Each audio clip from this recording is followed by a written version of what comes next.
Rhys, you need to get up. You need to make another home review video.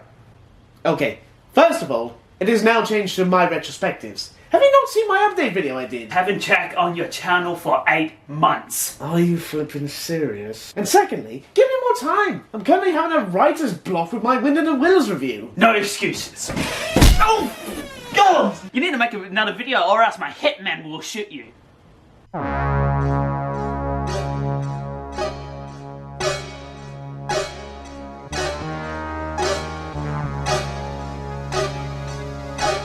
Okay, how about I just make a top 10 list of characters who should appear in the Sonic movie series? Do you already make a Sonic related video last time? Do you want a video or not? Oh, yes. Good. This is Rhys Retrospectives. Get ready for it.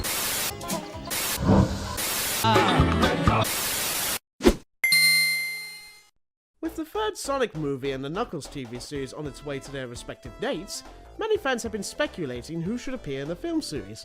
Of course, many have already guessed Amy would appear next on screen, considering they're adapting the Sonic Adventure 2 story, as well as bringing Rouge. Which, I'm not sure how they're gonna bring that design into movie form. Think of the internet. That got crazy for weeks. But besides those two, I've been wondering myself who else should appear in the Sonic cinematic universe. So I've taken the time to make a list on who I think should appear in this series. Now this list doesn't only restrict to characters from the games, but we're also bringing characters from extensive media like shows and comics. Plus, this is my opinion, so if you don't agree with this list, then switch this off and go find something else to complain about. So, without further ado, let's kick off with number 10. Number 10. Chaos. Chaos is a mutant creature designed to protect the Chao and the Chaos Emeralds. In the story Sonic Adventure, he was sealed away in the Master Emerald after wiping out the Echidna tribe, until he broke free and teamed up with Robotnik before betraying him and destroying the city. He has the ability to change form every time he collects a Chaos Emerald, before becoming a giant water creature flooding everyone he comes across. I put him low on the list because it's unlikely we'll ever see him on the big screen, since it seems they're already adapting the Sonic Adventure 2 storyline of Shadow and the Ark.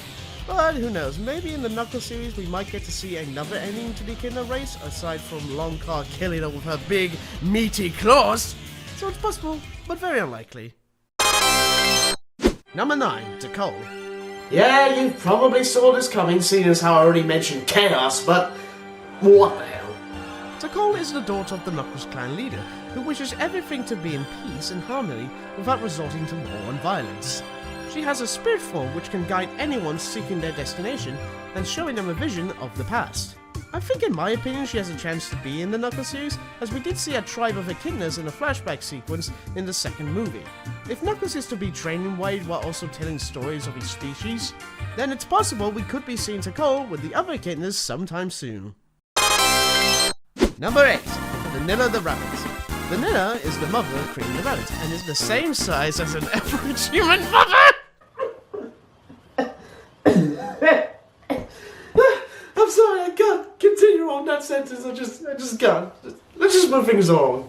She is a kind, caring mother who is very supportive of her daughter and her friends, while occasionally can be a bit cautious when her own child goes off on adventures, unless she's got someone to protect her. I think if Vanilla was in these movies, she would get along great with Maddie. I believe these two would have great chemistry together. While she is not adventurous unlike everyone else around her, she would be a great addition to the film's universe. And also hopefully to get toys out of it. Seriously, SEGA, give Vanilla her own merch line. She never had one to begin with. Number 7. The Chows. While some may consider having only Cream's pet Chow cheese in the film, I think giving the Chow a place in the film series may give extra world building. I mean, who else are they going to bring in? The Wisps? No Fangs? Oh, but the Wisp is Sonic powers to do his own cool abilities. It just makes him look powerless. Anyway, I think the best way to bring the Chow into the real world without any damaging to the universe is to give them their own garden, something like in Sonic X, where on Earth there's already a Chow garden with the creatures living in it. If it's possible or not, the Chows will definitely bring a cute level to the film franchise. Number 6. Big the Cat. Okay, there's no reason why I should explain why he needs to be in the film. He's Big the Cat. That's the simplest answer I can give. He doesn't need to be in the main cast. You can do what they did in Sonic Adventure 2 and the IDW annual comic. Just have him in the background, going his own adventure. It would be amazing to stop the film and pause to try and find him. Like, where's Wally? And while you're at it, you can hire Brendan Fraser to do the voice for him. He did Taz Illusions back in action. He's perfect for Big. He's a megastar now. I'm thinking way too much into this, aren't I? Oh well, he's still a good choice in my opinion. Number 5, Team Chaotix. Okay, I may be cheating a bit here, considering this is 3 characters instead of 1 each. But you know what? My show, my rules, and I do what I want, okay? The Chaotix are a team of detectives consisting of 3 members, Vector, SBO, and Charmy. Unless you count Mighty, Heavy, Bomb, and Julie Sue, but you know that's no longer the case. They mostly go around solving cases to earn cash, or helping out other characters in a world-ending situation. They already had a small blink-and-you'll-miss-it cameo appearance in the prequel comic of the second film. Where Knuckles' story, you can spot Vector and SBO in the casino. This means they're already canon to this universe. And if we're lucky enough, we may get a chance to see them in the Knuckles series, which means we can finally get the live-action adaptation of Knuckles Chaotix! Although I'm not really sure how they're gonna work in the rings they attached each other to themselves in the game. Unless it's gonna be police cuffs. You're under arrest for trespassing in a casino without a membership, boy! Oh, shit. Number 4, Cream the Rabbit and Bunny Rabbit. I know what you're thinking. Why these 2 together? And it's not just a cousin thing. Seriously, it's not even part of the main Archie universe. I'm serious. Ian Flynn has confirmed this. While Cream and Bunny are indeed both rabbits, the 2 of them do share some similarity traits. They both have sweet personalities, being very supportive to others, and they are capable of fighting off enemies. You don't want to mess with these 2, especially Cream if you get on her bad side. I'm not sure if they will show Bunny having her robotic parts or not, since these movies have not shown the whole animals being turned into robots, so my guess they will probably make Bunny normal, or they will make a different reason to why she has robotic parts in this universe. But hey, who knows? If the filmmakers don't have to make Cream and Bunny cousins, they could just make them very good friends who know each other since childhood. In any case, if these 2 rabbits will ever show up in these movies, I will be very happy to see these 2 flying about on the big screen. Number 3, Sally Acorn. Now here's a character I know some would disagree on. Sally is a chipmunk, if you can't tell. In her appearances, she is a princess to the Kingdom of Acorn, and she also leads a team of resistance. No, not that one. There we go. She has skills in hacking the system, fighting off enemies, and leading the charge of her crew. Now, I know there are a few people out there who would say no to having Sally in the film series because shippers would rather have a certain pig hedgehog be next to the blue bird to satisfy their fantasies. Finally! My favourite ship is going to be on the big screen! Yay for no chipmunks!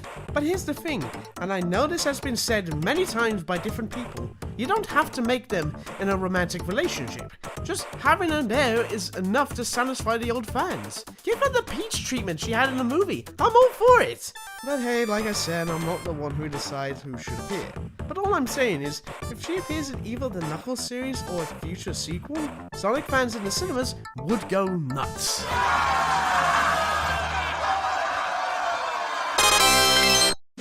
Number 2, Metal Sonic. Since his debut in Sonic CD, he is the most menacing, dangerous robotic copy of Sonic you'll ever see. Unless you count these 2. Metal Sonic has always been a recurring threat for Sonic besides the Eggman himself, so it would only make sense to add him in the movies. It will probably be CG like the rest of the characters, but I don't know. I would like to see them build an animatronic puppet of Metal Sonic with CG being used for fight scenes. But hey, that's just my idea. Not sure if he will end up in the 3rd movie for a tease, but if there's any chance that any robotic copy version of Sonic will end up in this series, then it would have to be this guy. Now, before we move on to the final number, here's some quick honorable mentions I didn't include on this list. Okay, on to the final number. And the number 1 is Silver the Hedgehog. Now I know what you might be thinking. Why Silver? Why him out of all the characters you could bring to the big screen?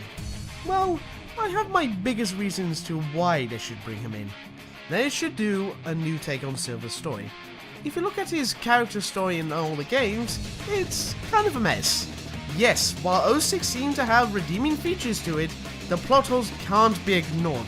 And for that matter, his future appearances don't even explain why he's come back from the future.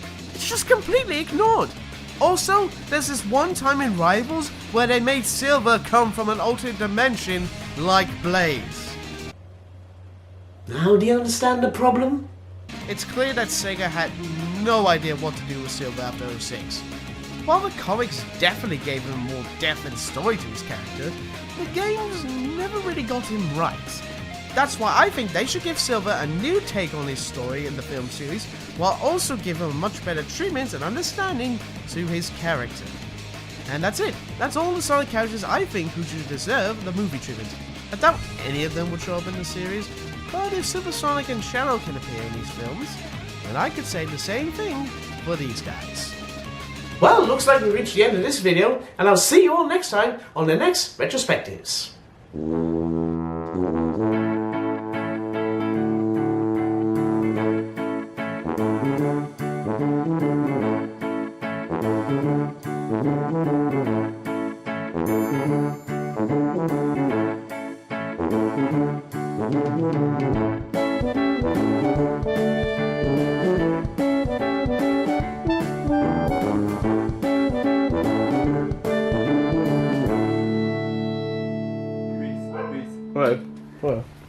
Take a shot.